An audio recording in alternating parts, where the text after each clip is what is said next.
Hello, and welcome to episode 5 of the Recon Roundabout. Currently, we have our special guest here today, Bardok, but we're also running a special episode as unfortunately my co host Loki wasn't able to make it today. So today's going to be a lot more relaxed and just kind of like a one on one conversation. So if you guys want to give it a listen, and yeah, thanks. But yeah, Bardok, how have you been, buddy? What's going on? What's new? Nothing really. Um, I mean, knew it just got Cyberpunk after not really being interested in it for longest time. Did you just buy it? Yeah, I just bought it. Oh shit! Fucking, that's what's Bought up. it yesterday or the day before, and it was like 63 gig download. So I finished downloading it this morning, and then played it for the first time. Do you know anything about it, or are you just kind of going in like blind? I know bits and pieces, but mostly blind. It's not bad. I figure we can kind of start this podcast and go into a really different direction, a lot more chill with this one because, right now we don't have Loki, so of course we can kind of start with the fact that you are a little bit of a multifaceted character within the 91st. And what I have written down here basically just touches on the fact that you do a lot, and I think a lot of people appreciate that because you are, if you want to kind of run through it so that I'm not making any mistakes here, but your C-Shops, team leads, all this whole fucking kit and caboodle. So wherever one you want to start with your activity in the 91st, kind of just walk yourself through it all. So, my first C-Shop I started off with was C5. Mm-hmm. That's back when I was just a regular old CT. I sent a message to, I think it was Zerda, maybe someone else, but I can't remember exactly off the top of my head, saying, hey, I'm interested in becoming a trainer. It's something I enjoyed doing, something I've done in the past. So generally, if you have previous experience, it makes getting into C5 a little easier because then they don't have to go through all the process of kind of getting you acclimatized to stuff. Right. But Zerda, when I joined, Zerda kind of took me under his wing in a sense. So he gave me a lot of mentoring in regards to Zeusing and how to train and stuff like that. So I'm really appreciative of Zerda to that, because he helped me get my footing in C5 and Right. is partially, like, his help is partially responsible for the position that I'm in today. 2IC of C5.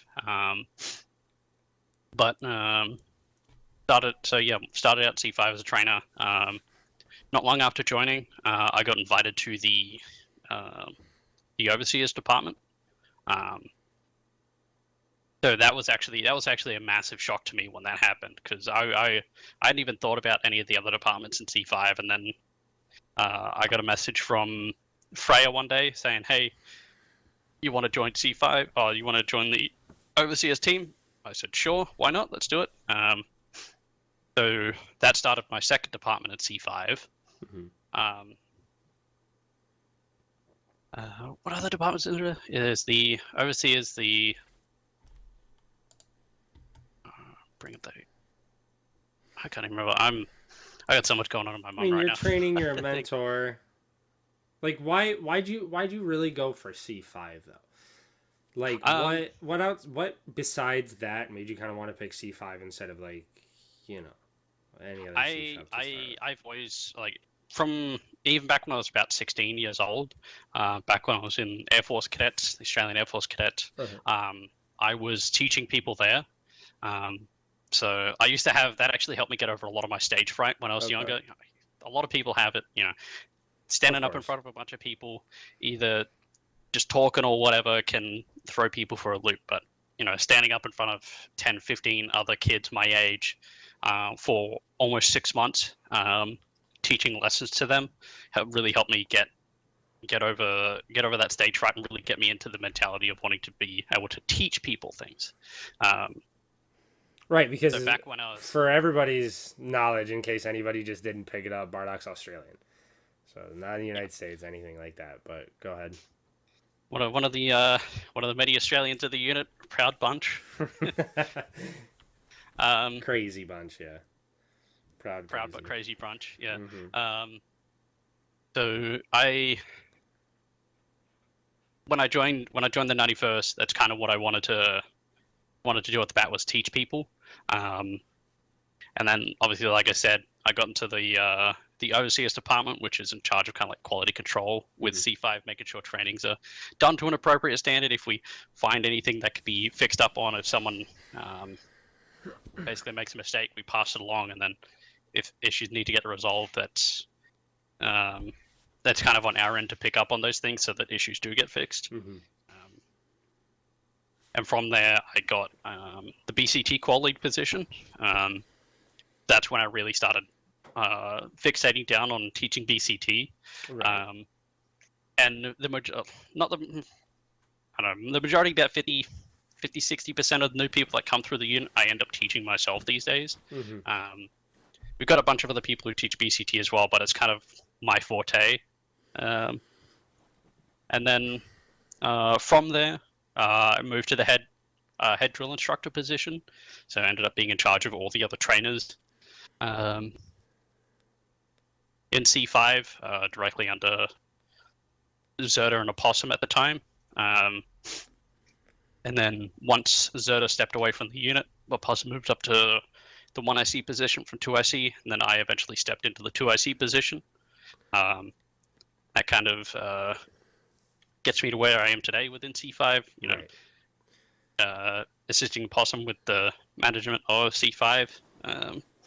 So while most of my effort was put into C5, I'm in the C3 as a recruiter, and I'm also in C1 as an administrator. You know what? A good thing too. I actually didn't think about this real quick. IC, just for anybody that doesn't know, it means what exactly? So 1IC, 2IC, because we kind of glanced over that. First in charge and second in charge. So easy. Each C shop has its has a 1IC, first and 2IC, second yeah. in charge position. Yeah, so I think everything we do here has like a first, second in charge for the most part. Some of them do, some of them don't. It's all dependent on the department. Mm-hmm. But yeah, go on. No, I just wanted to cover that, in case anybody didn't know that was listening. So the part of the reason why I pick C3 and C1 as well is because they're very complementary to each other. The recruitment team, I can recruit people, and then being at C1, I can handle any paperwork that might need to be doing with them, and then being in C5, I can then teach those people.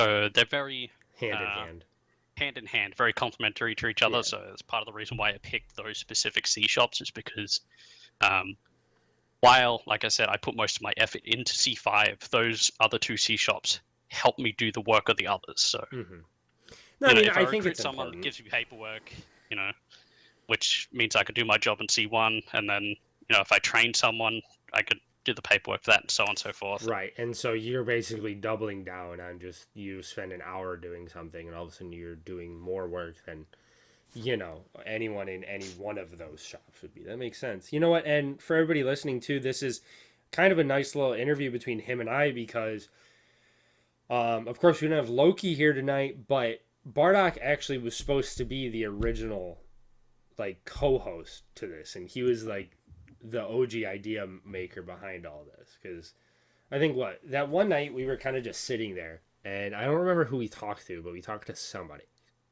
Do you remember?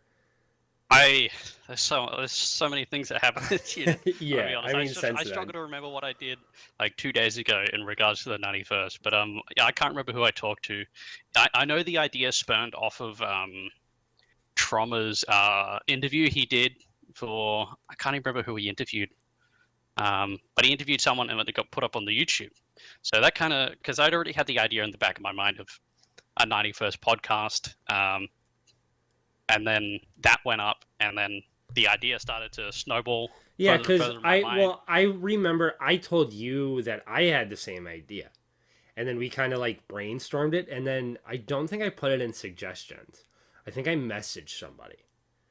It was put in suggestion, and it was talked about, and a lot of people got behind it.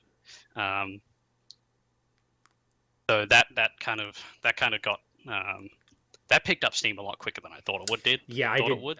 Dude, it blew my fucking mind. It's funny that it happened because like looking back at it now, we're a couple episodes deep. We're actually 5 now. You being 5. And I would never think that even through like the hoops that we've had to jump through and like recording podcasts that you guys will never hear because we just scrapped them for a billion different reasons. But it's nice. It's nice to have you back. It's nice to have you here. It's nice to actually be able to do this.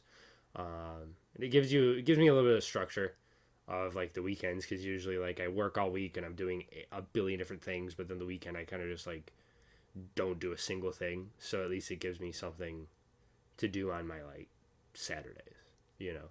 But I'm happy. I think a lot of people appreciate you for the work you do too, because I know you had to step down from being my co-host because of the work you do in C shops, but I would argue that that is so much more important to the unit, especially being the head of so many things. Yeah, like looking at it in hindsight, I really regret stepping down because of the success the show has had. Obviously, there's that little pang of regret every time I see an episode coming out. I was like, damn, that could be me. But I think everybody where you are. The fact that it took off so well is still a good thing. The fact that even if my input was overall minimal in the grand scale of things, it was there. I was able to help out in some capacity. Truly. And I mean, like, I agree with that because it was really you and I that was putting in a lot of that footwork.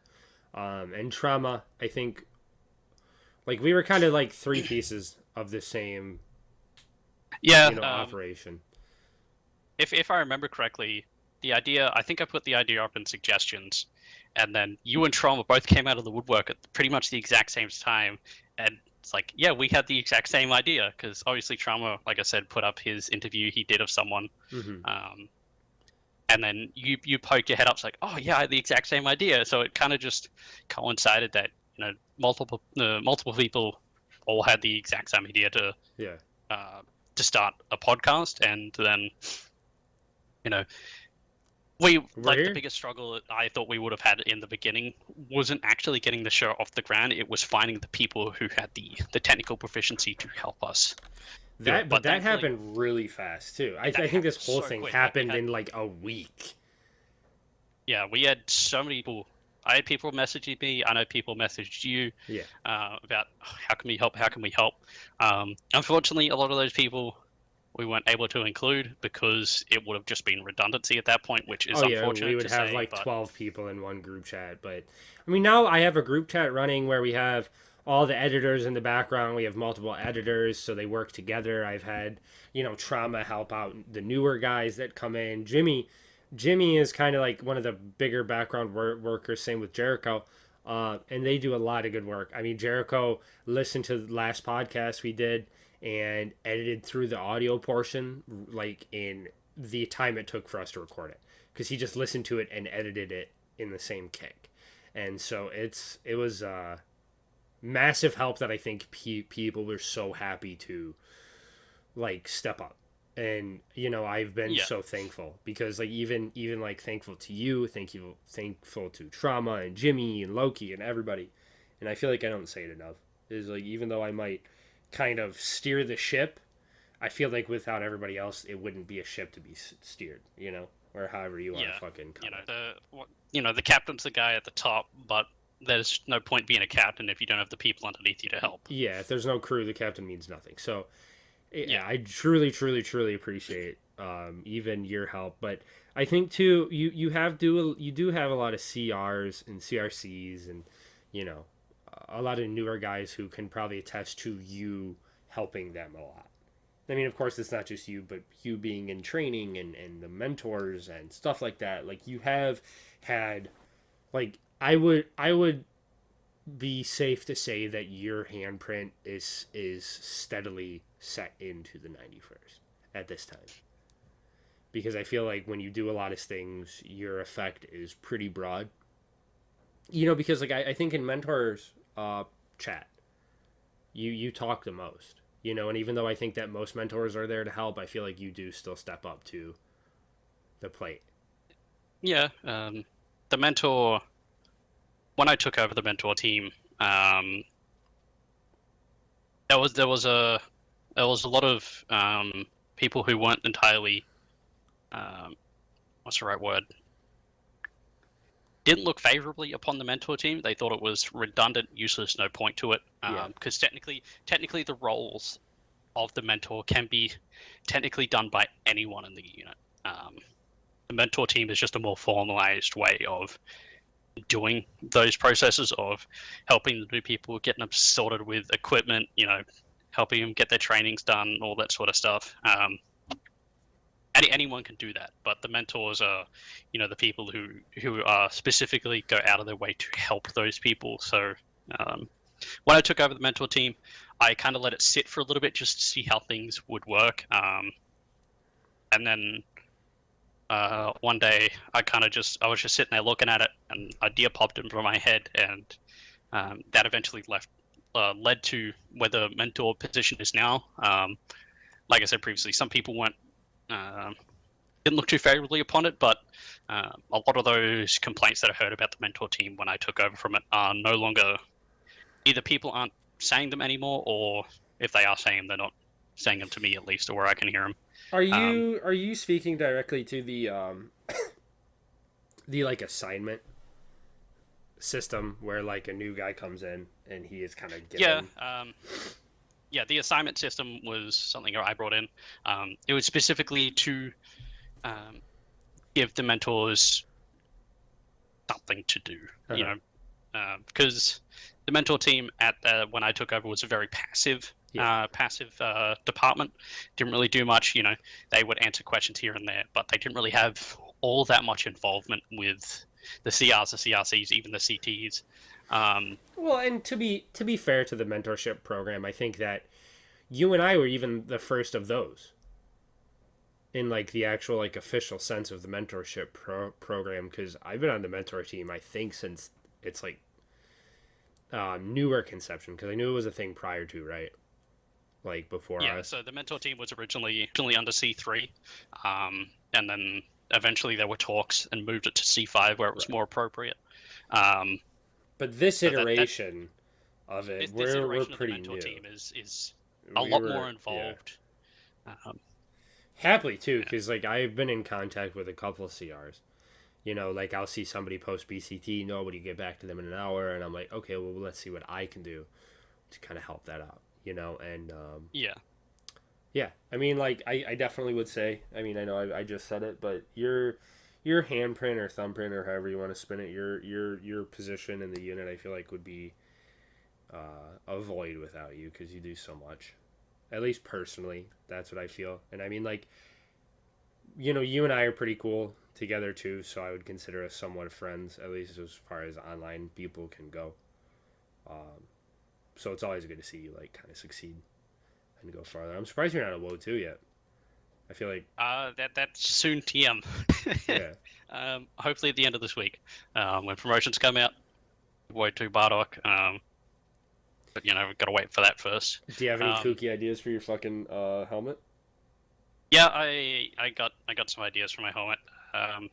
Once I do my WoW 2 design, I'm probably not going to do anything until I can eventually, hopefully, reach WoW 5. And if I reach WoW 5, I got a big nice shebang I want to do for my helmet.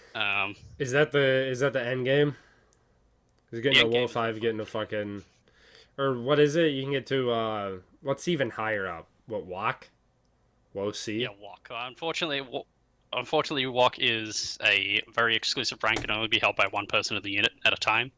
And it is held by the ever so lovely Korn. But the rank of WoC comes with it a bunch of responsibilities that I don't think I am mentally capable of handling. So I'll leave that in his capable hands. Fair as enough. Much as people like to joke about WoC Bardok every now and again, that would have to be something years down then. And I mean, I appreciate that. I think that you're sticking to it too. Yeah, I mean, it's all good things, but what's dope, actually, just kind of switch up gears here too, because there's a lot going on recently as far as like nerd news is considered, quote unquote nerd news. But like Comic-Con in my state is happening Friday, Saturday, Sunday next week. So I'm fucking going to that. Do they have Comic-Cons like that in Australia? Like they have like PAX and stuff like that? Yeah, they do. Unfortunately, they all either take place in Melbourne or Sydney. And I have no desire to go to Melbourne or Sydney personally. Fair enough. I'm not a big fan of large cities. In my opinion, I think they're just a little too crowded for my taste. Because I grew up in a pretty spread out, low density city called Darwin, which is up in the Northern Territory. So that's where I was born and raised for 14 years of my life. So that kind of set my mind on big and low density areas. So that's why I'm grateful where I live now, because while this place is extremely hot and extremely humid, it is very spread out in low density, which is nice. Yeah, I agree with you. I have my daydreams of moving to like Utah or something and buying a fucking farm and just being like, an hour away from another There's a lot of person. money. Yeah, that is, but I got it. I'll spend the fucking money for that. Because that seems better than most things now. But anyway, I always love going to Comic-Con. Ours isn't really that big because it happens in like Ann Arbor, which is for my state, for Michigan, is a big city, but it's not anywhere near what a big city would be actually considered, if that makes sense. It's kind of hard to describe because like Ann Arbor is a nice city, but it's like nothing compared to like Detroit. I'm sure you've heard of Detroit, New York, LA. You know what I mean? Like it's nothing. I would not survive in those large US cities. It'd be too much for me. But that's what I mean. So like Ann Arbor to Michigan is a big city, but Ann Arbor to the country is not a big city at all. It's like barely anything. Like you can walk across like the quote unquote city center of Ann Arbor, like where like the city is, in no time. So, but it's nice. I never really dress up because I feel like if I was gonna dress up, I'd want to wear some like that like expensive costume shit. You know what I'm talking about? Like if I was gonna wear a costume, I want to make sure that costume is a dime, and I would feel horrible going as anything less than. One of the buddies I'm going with is dressing up as Homelander. Oh my god! I know, and I'm like, God, you're a fucking schizo. Like, you might as well. I was not gonna knock him dressing up as like Homelander because I was like, yeah, you fucking deserve it, man. I mean, besides that, though, Razer. If you like Razer equipment, I don't know about your whole RGB setup, but they're coming out with an Xbox controller that glows. And I'm fucking. Got that I think I might RGB controller, Pro Elite bro. Gamer. You need RGB. I actually have mine turned off on my computer. Like the other ones, I don't. I'm personally not a fan of Razer. My first mouse was a Razer mouse, and it felt cheap and really light and not very good. So I have Logitech. I traded up, and I traded up, and I use Logitech now because I much prefer Logitech. Yeah, this thing's a fucking beast, dude. You know what's also an interesting topic too, that I've been kind of talking to a lot of people about because I know it's free, is Overwatch 2.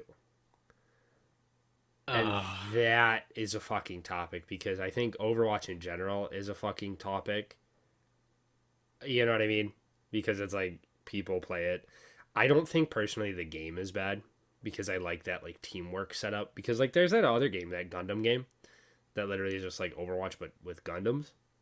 Have you played that one? Yeah, that's apparently banned here in Australia. So no way. That's I can't remember. I can't remember the reasoning. I wouldn't be surprised if it's something to do with licensing. But yeah, I'm personally not a fan of arena games like that. Overwatch, Gundam, right? That whole like Revolution just anything. But that's not like a blight on the game itself. It's just like you're not that genre. Just like if people don't like RPGs, that doesn't mean The Witcher is bad. I didn't like The Witcher. All right, well, see now We just have to stop the podcast. No, but it's like Overwatch 2 seems fine because it's just like Overwatch but more Overwatch. But the players always kind of seem like they make it a little weird. But dude, get this. When they opened up Overwatch 1, they closed, or 2, I'm sorry. They closed Overwatch 1. Did you know that? So like they swapped servers, but then people couldn't log into Overwatch 2. So they like shafted people. Yeah, that's that meme of same game to pay us again.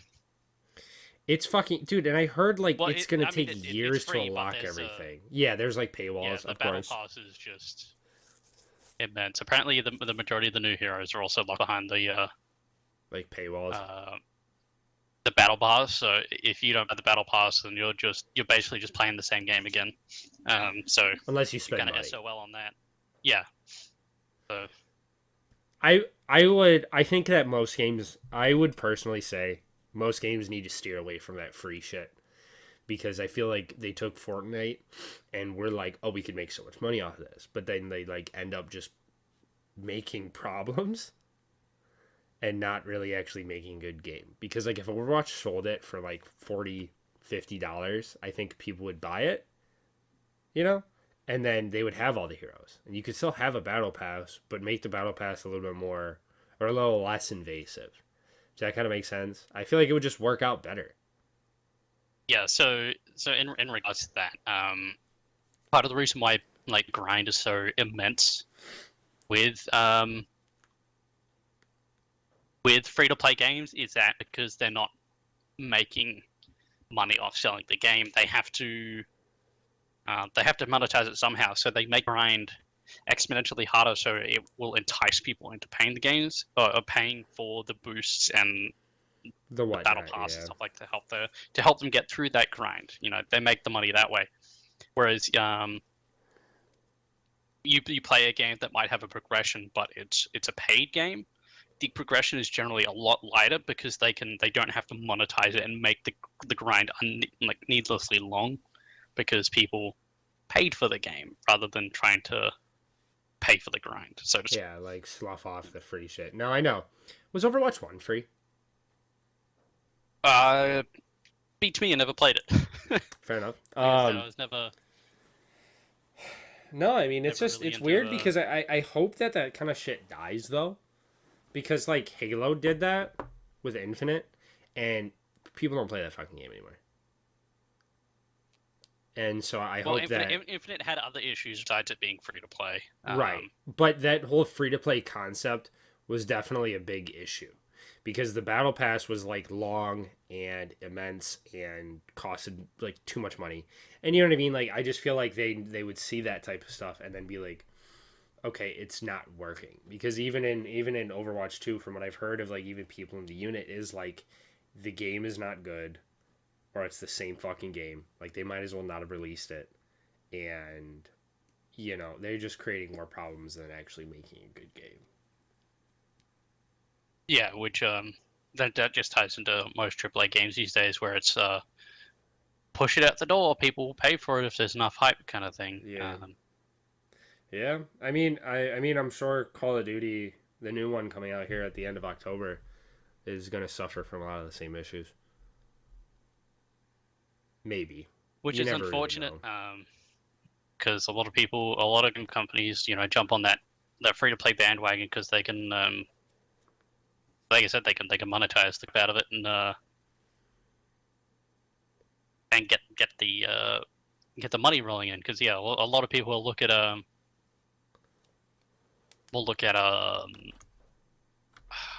I mind blank for a second there. Fortnite. All the memes about the Fortnite Battle Pass and all that sort of stuff, and then Epic raking in millions upon millions of dollars ago. We can do that too, and then it just ends up making everything worse. Yeah, it ends up destroying that concept of free-to-play games, because suddenly you need to monetize everything. There needs to be excessive amounts of cosmetics, this and that, everything under the sun. You know, throw the kitchen sink in there while you're at it. Which ends up destroying the free-to-play game franchise. Right. Because it's just hyperinflated with all this stuff.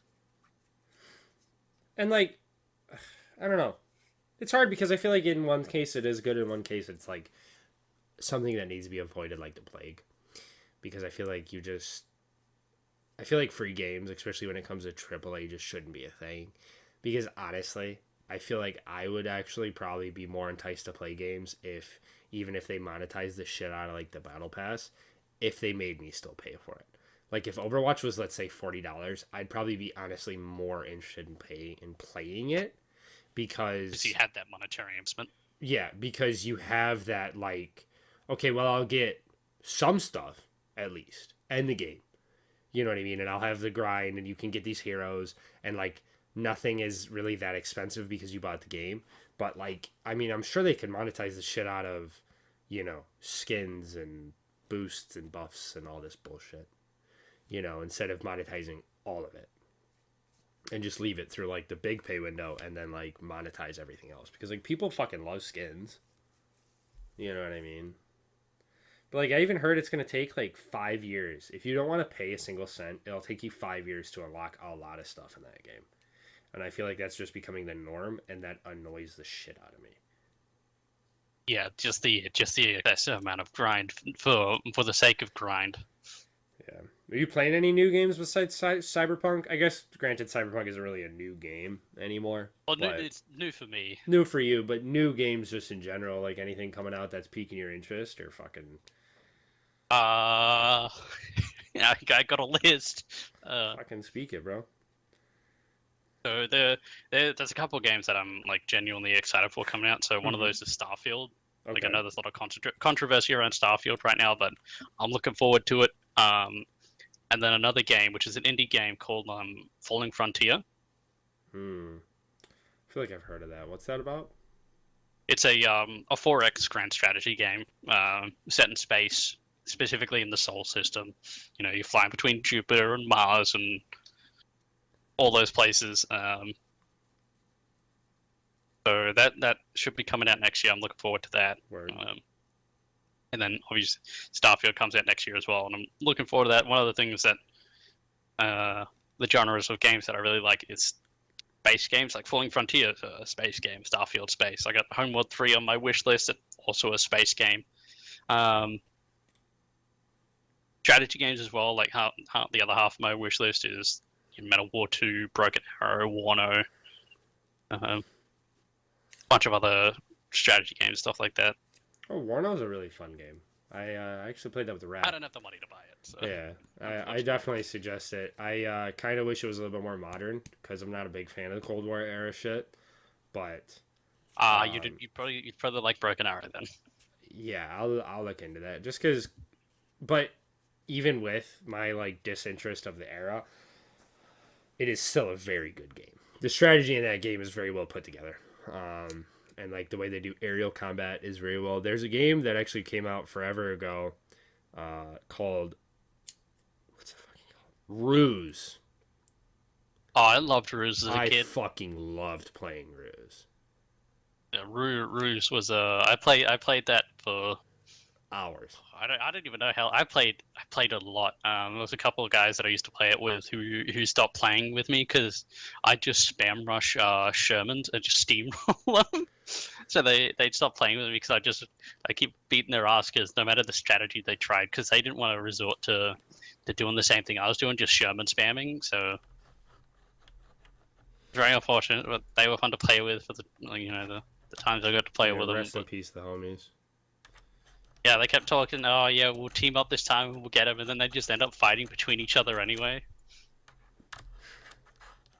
What's the run on Cyberpunk? You spent a lot of time on that so far yet? No, how many hours? I got 6 hours total. You got like the chip and everything, so you're kind of like ankle deep into the game. The what? Like the chip. What chip? Johnny Silverhand. Don't. You're 6 hours into the game. That's my guy. Huh? I've been doing other stuff and side gigs and just exploring. Can you side gig that? Never. There's like other little missions around the map I've been finding and playing. Yeah, but I don't think it lets you do that for the No, like the I've setup. managed to do a couple of them. Because like the first mission you really play I mean, the they game. may not really be like the actual side gigs because I don't know, I think I've just been going around the map finding places like, oh yeah, kill all the bad guys here and collect this thing. I don't know if that's counted as an actual side gig, but I've been doing a lot of those, They're called collecting gigs, money though. and equipment, stuff like that. God, because what you play the first mission, regardless of what you pick, it like forces you to play that one mission where you save that girl and you see the trauma team. You know what I'm talking about? Where you pull her out of like the bathtub. Yeah. Yeah, and then it kind of paths you. Huh. Yeah, that's one thing I did unfortunately have spoiled for me before actually getting in the game was the fact that the paths don't really change much in the Yeah, grand scheme of the game, other than just they do this is now. where you start, and then it. They do now. So the conversations that you have, unless you like mod the game and like cheat it, will lead you down a different path. So like, you know that there's a bunch of endings. What Yeah. is it? So if you pick a certain like nomad or city kid or street kid or whatever the fuck and corpo, it'll lead you down conversation paths.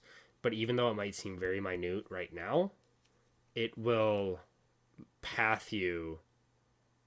You know, like it blows up as you get farther and deeper into the game because all of a sudden, instead of a conversation, you're telling somebody or doing something for someone that you would normally not be able to because you didn't pick that. So, but that's new. They did a lot of good work. Like, love CD Projekt Red for the amount of work that they've put into it because that type of stuff is so fucking lovely that they were actually able to change the game for the better. You know what I mean?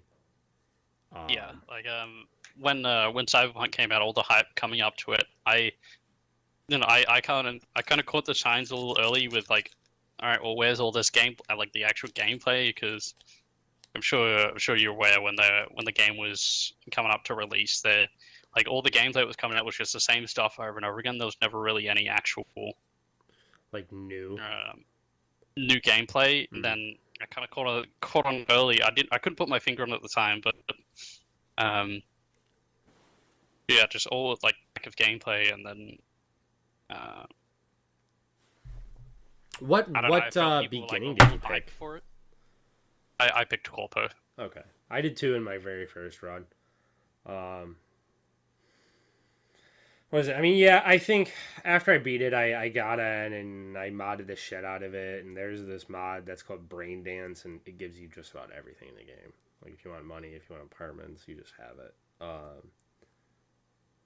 So, I'm tapping through it again right now just to try to find the other endings. But it's a lovely game. I think they did a lot of good work to change it over the years. To like go from what they had to like what they are now and what they even want to do later. Because the only reason I started to play it again was because there's that new DLC coming out. Yeah, I saw that. That like America something. But that fucking dope. I think that's gonna be dope. And what it is too, it doesn't continue the story. So like it doesn't make one story canon. You know what I mean? Like one ending. It's another pathway.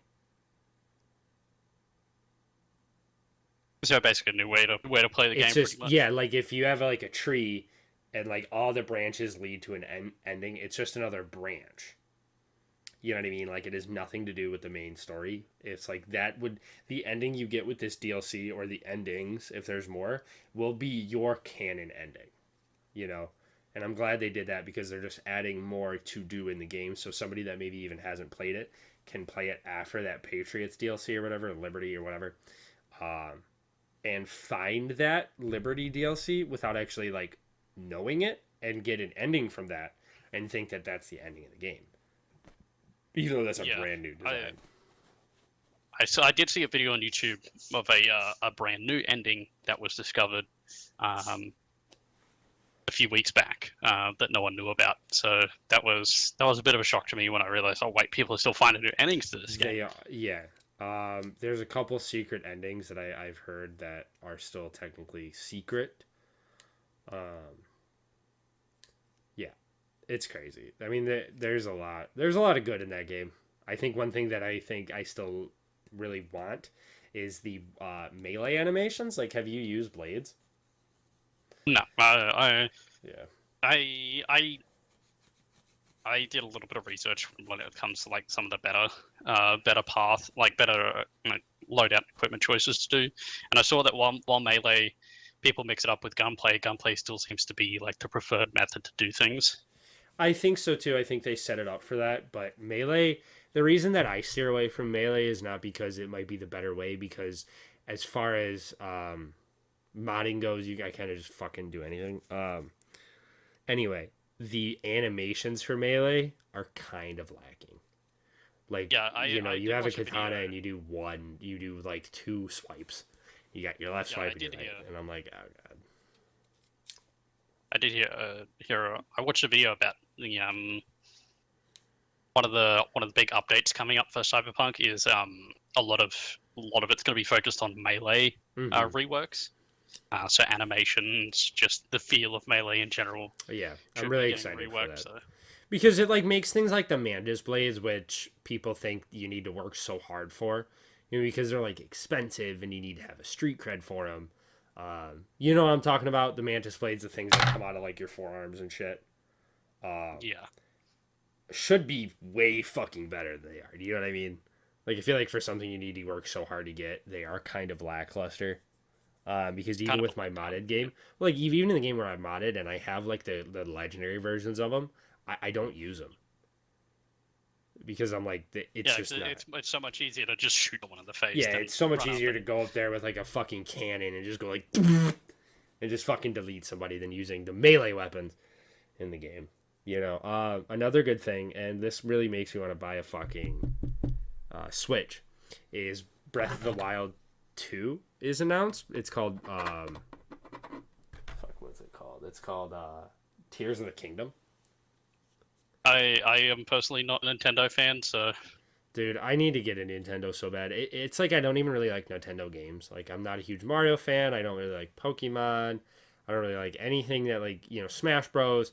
Like is okay, but I when I saw Breath of the Wild, it like really hooked onto that like RPG style game that I really like, and it looks like the the content free for Breath of run, the Wild, yeah, is fucking the amazing. story-driven free run game, Exactly, and I think kind of like Fallout and stuff like that. it's exactly what it is. It's like Witcher. It's like Fallout. It's like I love those RPG style games. Skyrim. Um, Something about Breath of the Wild that I always thought was crazy though is you could get to the end of the game in the very beginning of the game. I mean, you would have to kind of jump through some hoops and have some crazy skill and knowledge to do it, but you could do it. And I think that's something that's really funny is that the entire game is running on a singular set. You know what I mean? So like you're kind of just in the world that's already there, and there's no like phase 1, phase 2, phase 3, phase 4. It's like you're in the world getting stronger to then go to the ending of the game and fight the boss. But if you want to go to the ending beforehand, you very much can. And If you think you can do it, go ahead. But if you get your ass beat, then yeah, that's on you. and like Tears of the Kingdom comes out in a while because it was just announced recently, but it's like I'm sure just an improvement because I got to give it up that Breath of the Wild, good solid game. Since we're on the fucking topic of just random games, but because I mean the 91st is I think more of a better community than it is just a game. You know what I mean? I definitely think it's people who play games that make me want to be here. Because like Fraser, for Yeah, instance, and so on. Like I just meet them and I fuck around with them all the time, and it's like you never think that you play an Arma group, you get into the group, and all of a sudden you realize that it has nothing to do with Arma why you're actually here. yeah, that's part of the reason why I've so much effort into the 91st, because I'm while I enjoy playing Arma, I care more about the people in this community than I do the game. The game just happens to Be the be a catalyst. game I enjoy. Yeah. Like I I've been a part of God knows how many in communities over my years, as most people are. They in and out. Trying to find the group of people they enjoy playing with. But I've been through so many different gaming communities, and the 91st is the first actual community where I felt like I've actually fit in. I agree. So, what an example? My Destiny. I've played with them for years, but I still feel like an outsider in that group because there's a niche little cliquey group of them that always play together. They'll help each other, but they won't want to really help anyone else. And I've known them for years, but I was like, hey, can I have help with this? Can I have help with that? I'll just get no, sorry, we've already done it that week. And then one of their little cliquey groups say, hey, I need help with this, and they'll jump on it like a right. They'll all flock to it. Yeah, it is kind of like you're either in it or you're not. And it's like if you don't keep up. I get it. Because I'm part of that too, and I think I was a part of that with even Arma groups before. Is like, I feel like for some reason out of the years and places and things that I've done with so many different Arma groups, this group seems like it's fucking tops.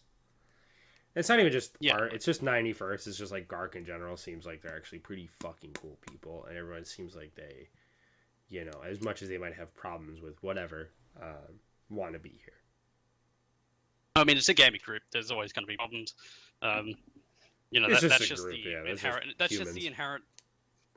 Yeah, it's just the inherent thing with communities in general. There's always going to be people who don't like each other. But while, my opinion is, while I might not like someone, if they can get the job done, I'd be more than happy to work with them to help them get that job done. Say for example, I didn't like you, but you can do a job better than I can do it. By all means, you take the job, and I'll help you do it. Right. Yeah, it's kind of like, I want to see you eat, just not at my table type shit. Yeah. That's fair. I mean, I wish more people took that type of approach. Yeah, I wish more people did too. It's a hard approach to stomach. I agree. For some people, but it helps me, that kind of mentality when it comes to people helps me kind of just overlook a lot of things I might not like.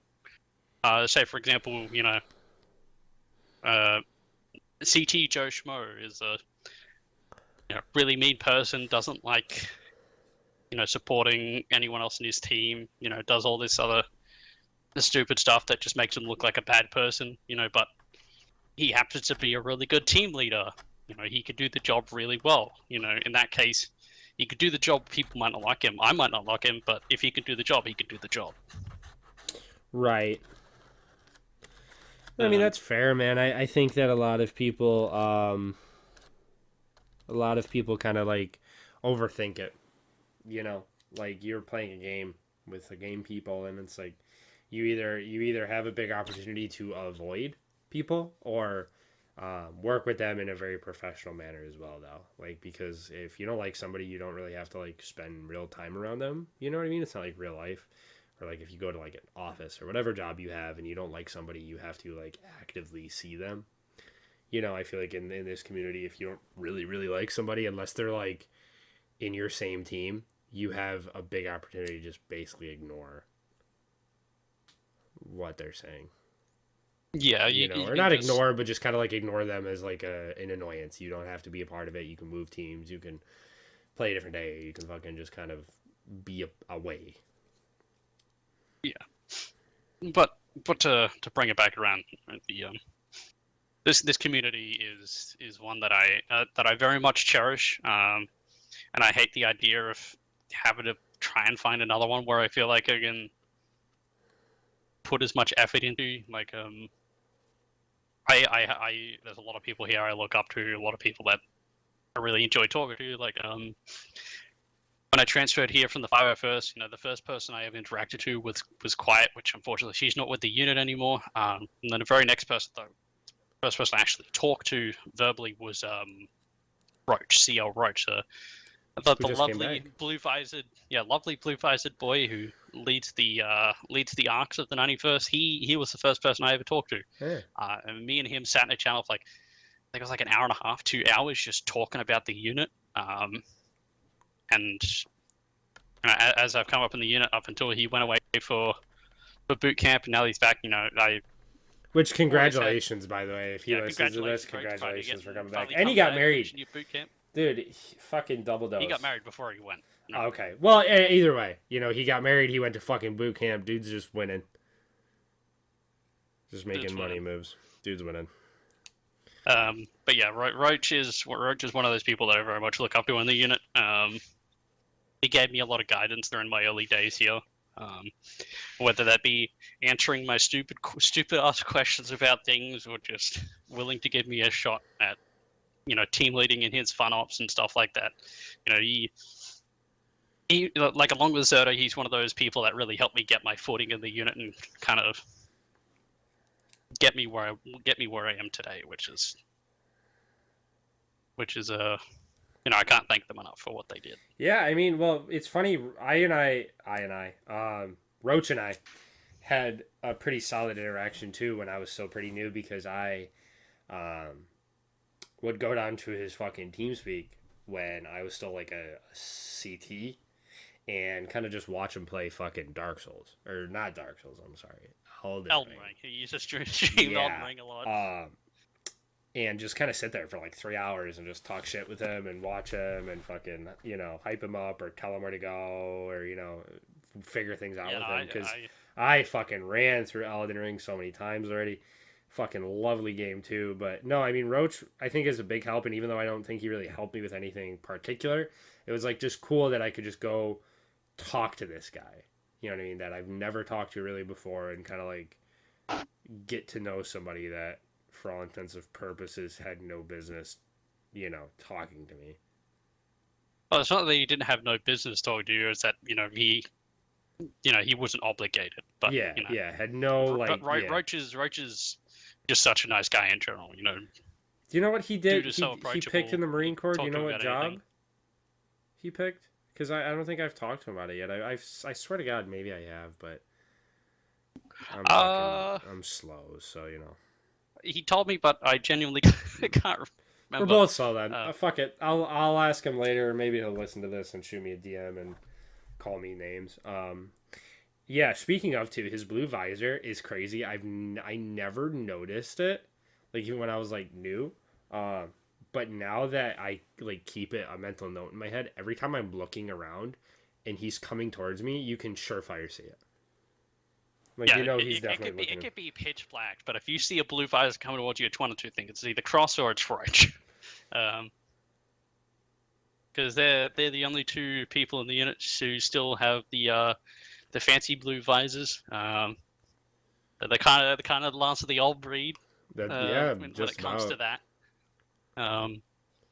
But I've always really liked the look of Roach's helmet, his armor, basically his whole kit and caboodle. I always think it looks absolutely. I think it's dope as fuck that he has the 91st on, like, that logo on his shoulder. I've always looked at that like, that's fucking cool. Yeah, Roach's gear is incredibly dope. Personally, his helmet is, like, of all the helmets in the unit, is my favorite helmet. I think Scorch's helmet is the best helmet. I'm just kidding. Scorch has a dope helmet, but every now and again, during a BCT, one of the recruits will pike up saying something about custom helmets. Either they'll say something about someone who's there, they'll say, "Oh, you have a cool helmet," and then we'll go off onto the tangent of people's custom helmets, and I'll always be like, "Have a look at this cool as hell helmet." And I'll pull out Roach's helmet and look at this thing. This thing's cool as hell. Dude, it's. I think that it's really nice because it gives people an opportunity to see what they could do if they spend the time in the unit, because I think I would never think of the fact that I would make it to platoon as like a medic, and all the shit that comes with that, and getting a corporal. And corporals, for people who don't know, like, I think it's the first of the officer ranks, because I know we've explained the ranks before. NCO ranks, whatever, that get a comma, which is that skirt fancy butt cape, that has ballistic protection capabilities as far as lore is concerned. I don't know about in the game, but and so, like, I think it's really cool because I never really realized that. And like, they just released, not like just released, but like recently released that new setup. God, what is it? What did they for change? equipment. They gave custom things to new people. Do you remember what I'm talking about? Like last Yeah, week, was it? the customization option a couple weeks ago, the customization options got greatly expanded so that a lot more people have the ability to have good looking equipment. Or good Yeah, looking like custom custom equipment. armors, custom commas, I think it is. Depending on your just placement in like the platoon, the company element, which is like the company of Kyber, which is, above that, and then of course the task force setup and like seats where you have the people who are in charge of everything. And they've added so much more to that because like I'm hoping to eventually It one used to day. be that you had to be a lieutenant at minimum to get custom armor.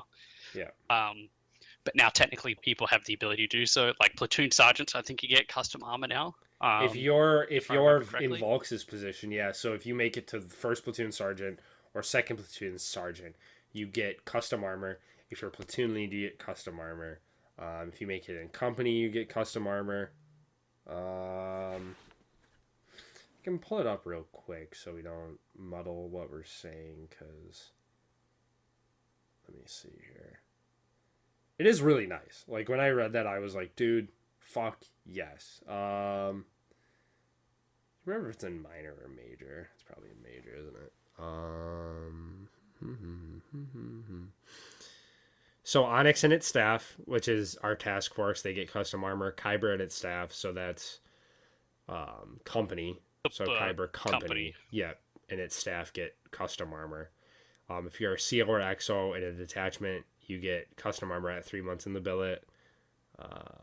Detachment NCOICs and team leads get custom commas, and platoon leaders and platoon sergeants get custom armor with 3 months in billet. Squad leads get custom commas as well with 3 months in billet and a positive performance review. Fuck Yeah, yeah. so it gives a lot of people a lot more ways to express themselves visually. So, like one of the unfortunate downsides of being in a clone unit, most people generally tend to look fairly similar. The first level of individualization that people get is their custom element. At VCT they can customize a little bit, and as you go up to the ranks, you get more and more. So this gives people an opportunity to be, like I said, more expressive. Especially with the ability of squad leads now able to get custom commas as well. You don't really technically need to go that far to be able to start expressing yourself more. Expressing yourself more other than just your helmet. Yeah. And by the way, like leads like that, I don't think that you don't have to be a certain crazy high rank to get into them, by the way. So like you could be, I think, what's the minimum you think? Because I VCT, I don't even think there a For minimum? Like team leads and stuff like that. Like even like the most minimum thing. no, technically there really isn't. Like we've had some people who have been squad leads who have been CTs. We've had leads who are CTs. Obviously, if you want to do that position, then obviously that's entirely up to you. You can reach out and say, hey, you can talk to your platoon leader, your platoon sergeant, or whatever, and say, hey, I want to try out for, insert squad here, team lead, or insert squad here, squad lead, and then if you get the position, then you get the position. There's no real rank requirement for them, but certain positions, like obviously if you're going for a squad lead, they'll want you to prove that you have the ability to do the job. Or if you want to go for something like the platoon sergeant, they'll want someone who's been a team lead or been a squad lead for at least a little bit before they even consider you, so that they don't just bring in CT Joe Schmo and dude doesn't know what he's doing, doesn't know how to lead, stuff like that. But I mean, even for those like those basic people, because like Polar Bear, for instance, I believe Polar Bear is just a CT, but excuse me if I'm wrong, but he is trying out for a lead position, and 3 months after, if everything's going really well, he can have a custom combat, and he is not new to Arma because he has been in other units. He's very experienced. I mean, he still needs to get ranked to be able to wear a com. You still need to be a corporal to get a com in the first place. Like they were just he could be a CT or an SCT and be a squad lead. He does his 3 months gets a good performance review back from like platoon staff. And in that case, once he gets his rank, he can get a custom karma, but he still needs to be able to like get to that position where he can wear okay. one. Then I misunderstood that. Yeah, that's my bad. Yeah, there's only a handful of positions that outright award you a custom karma. Most, I think yeah. is So the only one that I know. you got like Monka, you got platoon sergeant, platoon lead, some of the company positions, and some of the task force positions all give you, Karma's up front. Billet gear. Like Volks, Main, when they both became platoon sergeants, while they technically didn't meet the rank requirements to wear a pauldron or a karma, they still got to wear it because they held those positions. But for a squad lead or a team lead, they don't. While they might get to wear the squad lead or the team lead sash, they don't immediately get to wear it. Like specifically in the squad lead's case, they don't immediately get to wear a karma. Right. Okay. Fair enough. I mean, it makes sense. But yeah, I mean, I think with everything, I think that's a really nice move. And even like I said, I've talked to Frazier a lot, and so like I'm sure there'll be even more good things to come that I think people will enjoy as far as Kyber, because I think that sometimes the most important thing in this game is like making sure the infantry group, like the main core of this unit, is helped. Yeah, because if not for them, no crew, no ship type shit again. But yeah, I mean, it's a lot of fun. I think I appreciate it. Getting into like CP, that like custom stuff. Like I haven't even given a thought to like what I'm gonna add to my helmet now. Like, by the way, I do not have a helmet plan, which I've heard for most people they do have a massive plan, and I fucking sure as shit don't. And I've just been adding crazy stuff to it. My helmet's been planned out well in advance. Like I already got the designs worked up for WoW 2. I've already got it worked up for WoW 5. I've got it all planned out, ready to go for for the day I get there. But until that day comes, they're just sitting in a folder collecting dust. Yeah, well, I mean, that's just kind of my life too, because I have tattoos on both of my arms, and they have just been made up from the beginning. Like, I knew kind of like the general, like I like Nordic shit, like I like Nordic tattoos because like that's like lineage where I'm from. So I was like, that's the key. That's where I want to go. But besides that, I had no fucking idea.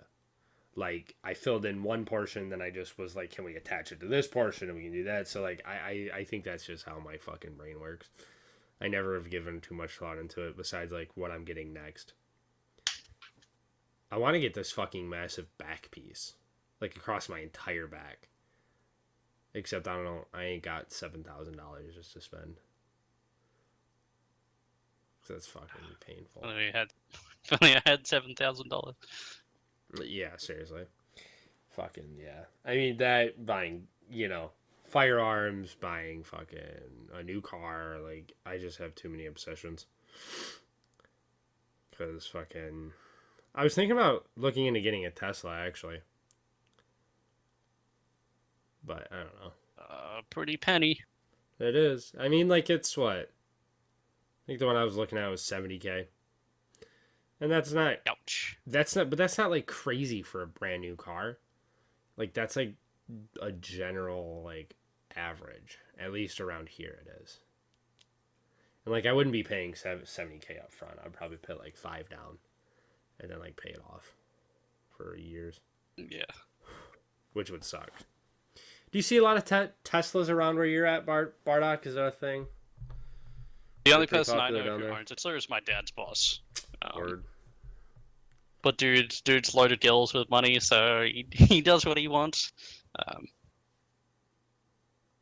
But yeah, we don't really see many Teslas around here. I see them more and more every fucking day, bro. Surprised. I'm surprised they really picked up because, like, are you a fan of cars at all? Yes and no. It depends. Well, like, because Dodge is stopping making the Hellcat this year. I think it is this year and next year or some, soonish time. And, like, That's a really big hit, and I wonder why they're not, because I feel like the Hellcat... You know what the Hellcat is? Yeah. Yeah, and so, like, I feel like it's a really popular car. Because, I mean, granted, it's a fucking boat of a vehicle, it's still, like, popular. And I feel like for them to cut it is kind of a crazy thing. I don't know. Weird that they're doing that. I mean, granted, I feel like electric vehicles are kind of going up and up and up as far as popularity is concerned. I mean, good job for Tesla. I'm sure he's making a fuckload of money, but shit. Yeah, I mean, money's generally the incentive for most things like that. Yeah, except I heard like some pretty off the wall shit about the Tesla too, though. Like, it costs fucking $30,000 to replace the battery. And all this. Yeah, the battery's the biggest sink for the Tesla vehicles, is that you're paying for a battery with a vehicle strapped to it rather than a vehicle using a battery. Yeah. Yeah. So it kind of is what it is. You know, after a certain point, the battery is gonna kick the bucket. Pants, you're gonna have to get a new one, and it's gonna be expensive. Painful. That too. It's just painful in general. It's just fucking crazy. Expensive generally tends to be painful, so... Yeah, one hand with the other. Yeah, but... I don't know. Still definitely a thought in my mind. It's just kind of a nifty thing to have. I don't really feel like it means much. I want to get a motorcycle, but the roads around here are fucking terrible.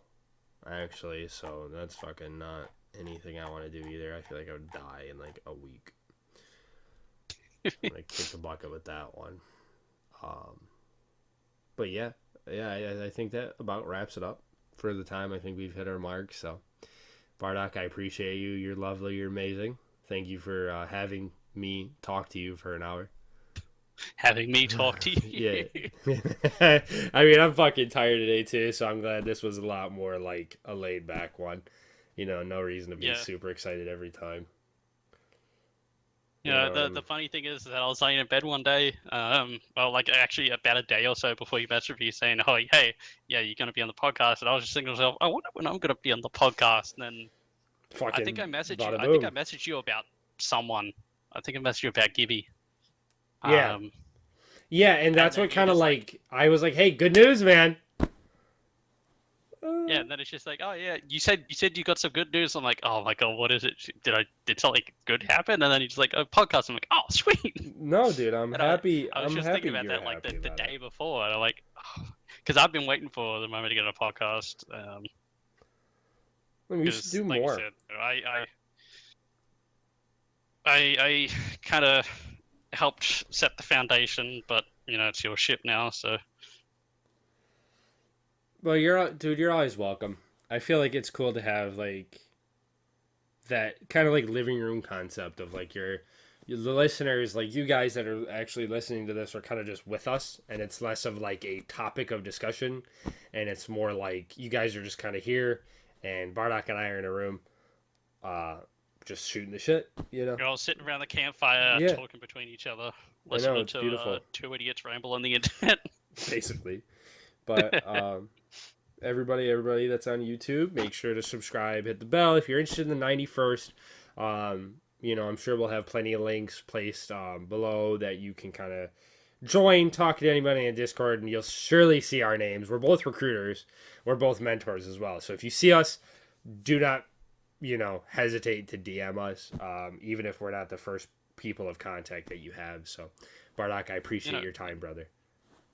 And who knows, if you're listening to this, you're not part of the unit, decide to join, a good chance that I might recruit and then put you through BCT. But, there might be a really high fucking chance. That is to be seen. Yeah, but I appreciate it. I appreciate it, man. Love you. Bye.